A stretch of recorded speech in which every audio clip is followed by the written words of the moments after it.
kaibigan, handa na ba kayo sa isang kwentong magpapakilabot sa inyong gabi? Sa episode na ito ng Creepy Pinoy Stories, dadalhin ko kayo sa loob ng BRP Bagwis, isang barko ng Philippine Navy na naging saksi sa mga misteryosong pangyayari. Habang ang mga tauhan ay nakakaranas ng mga kababalaghan at takot, isang mensahe ang magbibigay babala sa kanila na ilubog ang barko. Ano kaya ang mga sinaunang puwersa sa ilalim ng dagat na nagdala ng kapahamakan sa kanila? Alamin natin sa kwentong ito. Magandang araw po sa inyo mga tagapakinig ng kwentong katatakutan. Ako nga pala si Arnel at gusto ko pong pasalamatan kayo sa pakikinig sa kwento ko. Nakatira kami ngayon sa Maynila pero galing talaga kami sa probinsya ng Batangas. Lumipat kami dito dahil sa trabaho ng tatay ko bilang isang seaman. Itong kwento ko ay nangyari noong ako'y naglilingkod pa sa BRP Bagwis, isang barko ng Philippine Navy. Ang mga kasama ko sa barko ay parang pamilya na rin sa akin, lalo na si Ensign Rafael na matalik kong kaibigan. Madilim ang gabi at ang hangin sa dagat ay malamig habang kami ay naglalayag sa gitna ng karagatan.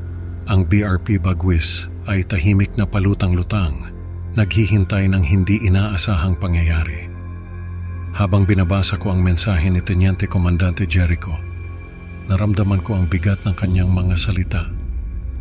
Kung nababasa mo ito, malamang na ako'y patay na. Ilubog ang barko dahil sa isang quarantine scenario. Anong ibig sabihin nito? Tanong ni Ensign Rafael, ang aking pinakamalapit na kaibigan sa barko. Bakit kailangan nating ilubog ang barko? Napatingin ako sa paligid, sa mga mukha ng mga kasamahan ko. Kita ko ang pag-aalala sa kanilang mga mata, naghihintay ng sagot na hindi ko rin alam. Hindi ko rin alam ang sagot, ngunit alam kong kailangan naming malaman ang katotohanan. Ang aming misyon ay imbestigahan ang distress call mula sa isang barko malapit sa Cebu. Ngunit mas komplikado ang sitwasyon kaysa sa aming inaakala. Kinabukasan habang iniimbestigahan namin ang paligid, natagpuan namin ang mga labi ng isang barko. Ang mga piraso ng kahoy at bakal ay nagkalat sa tubig at ang amoy ng kalawang ay sumisingaw sa hangin. Sa gitna ng mga labi, nakita namin ang bangkay ni Mang Dante, isang mangingisda. Ang kanyang katawan ay may mga palatandaan ng labanan at sabotahe na nagdulot ng takot sa aming lahat. Lumapit ako kay Mang Dante at nakita ko ang mga sugat na sinadyang ginawa. May mga marka ng matalim na bagay sa kanyang katawan at ang kanyang mga mata ay nakadilat na parang may nakita siyang nakakatakot bago siya namatay. May nangyari dito, sabi ni Chief Engineer Lito habang tinitingnan ang mga sugat ni Mang Dante. Hindi ito aksidente. Habang bumabalik kami sa barko, naramdaman ko ang bigat ng takot sa aking dibdib. Ano ang nangyari kay Mang Dante at ano ang maaaring mangyari sa amin? Isang gabi, biglang nagkaroon ng kabuwang pagkabigo sa mekanikal at elektrikal na sistema ng BRP Bagwis. Ang mga ilaw ay nagpatay-sindi at ang mga makina ay huminto sa pag-andar. Anong nangyayari? Sigaw ni Lieutenant Santos habang sinusubukan niyang ayusin ang mga makina. Bakit biglang nagkaaberya ang lahat? May sabotahe, sabi ko habang tinitingnan ang mga kable na tila ba sinadyang pinutol. O baka may panlabas na puwersa na nagdudulot nito. Sinubukan naming ayusin ang mga kable, ngunit isang kakaibang presensya ang aming naramdaman na tila ba may ibang nilalang na sumusubaybay sa bawat kilos namin. Sa gitna ng kaguluhan, nakita namin ang kakaibang ilaw sa ilalim ng dagat. Ang ilaw na ito ay tila buhay at nagdulot ng matinding takot sa aming lahat. Ano yan? Tanong ni Ensign Rafael habang tinititigan ang ilaw. Bakit tila may sariling isip ang ilaw na yan? Habang pinapanood namin ang ilaw, unti-unti naming naramdaman ang pag-asa na nawawala. Ang ilaw ay nagresulta sa pagbagsak ng mga sistema ng barko. at kami ay nahaharap sa hindi maipaliwanag na mga pangyayari. Naging desperado at takot ang mga tauhan ng barko. Ang aming morale ay bumagsak at nagsimula ang mga pangyayari kung saan ang mga tauhan ay nakaranas ng mga guni-guni o pagbabago. Nakita ko si Mang Dante. Sigaw ni Siaman Juan habang tumatakbo siya papunta sa akin. Buhay siya at hinahabol ako. Hindi maaring buhay si Mang Dante, sabi ko, ngunit alam kong hindi siya nagsisinungaling. Ang takot sa kanyang mga mata ay totoo. Sinubukan kong kalmahin si Siaman Juan, ngunit patuloy siyang nanginginig at umiiyak. Kailangan nating magkaisa, sabi ko. Hindi tayo matutulungan ng takot.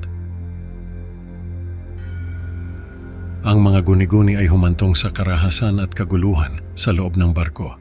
Ang mga dating magkakaibigan ay nag-aaway at ang takot ay nagiging sanhi ng pagkasira ng aming samahan.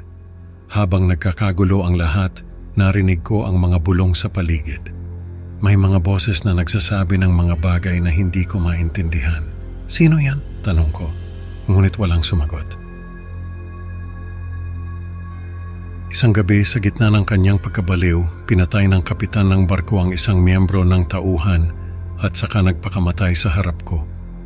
Ang dugo ay kumalat sa sahig ng kapitan's quarters. Hindi ko alam kung ano ang gagawin ko. Tumigil ang oras habang nakatitig ako sa mga bangkay. Bakit mo ginawa to? Tanong ko habang tinitingnan ang bangkay ng kapitan. Ano ang nangyari sa'yo? Ngunit wala na siyang sagot.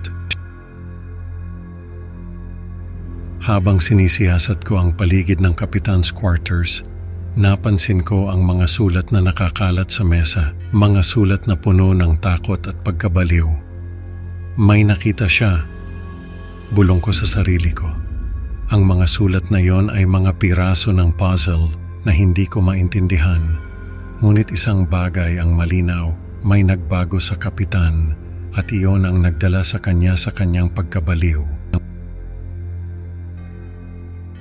Ang pagkamatay ng kapitan ay nagdulot ng higit pang kaguluhan at karahasan sa pagitan ng mga tauhan. Hindi ko alam kung sino ang mapagkakatiwalaan. Sa aking paglalakad sa mga pasilyo ng barko, nadiskubre ko ang mga bangkay ng aking mga kasamahan. Ang barko ay naging isang lugar ng kamatayan at takot, isang bangungot na hindi ko matakasan. Kailangan nating umalis dito, sabi ni Ensign Rafael habang tinitingnan ang mga bangkay. Hindi na tayo ligtas dito. Ngunit alam kong wala kaming ligtas na lugar na pupuntahan. Ang bawat sulok ng barko ay puno ng takot at kamatayan, isang bitag na hindi namin matakasan. Sa huling pagtatanggol, ipinagtanggol ko ang aking sarili mula sa isang pag-atake at nagkulong sa isang silid upang iwasan ang marahas na tauhan. Ang aking puso ay tumitibok ng mabilis habang naririnig ko ang mga sigaw sa labas. Hindi ko alam kung gaano katagal akong makakapagtago. Hindi na tayo ligtas dito, sabi ko sa sarili ko habang sinusulat ang aking huling mensahe. Kailangan kong mag-iwan ng babala para sa sinumang makakita ng barko.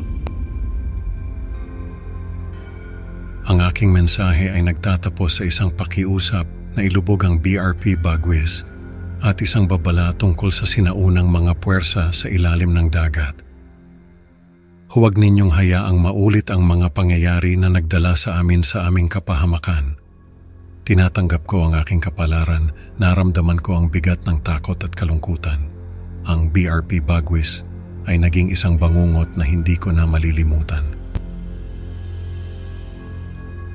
Mga kaibigan, ang kwento ng BRP Bagwis ay nagtuturo sa atin na minsan, ang mga sinaunang puwersa ay hindi dapat pakialaman. Salamat sa pakikinig at huwag kalimutang mag-like at mag-subscribe para sa mas marami pang nakakatakot na kwento. Hanggang sa susunod na upload mga kaibigan, tandaan, laging mag-ingat sa dagat baka may mga nilalang na nagmamasid. Paalam.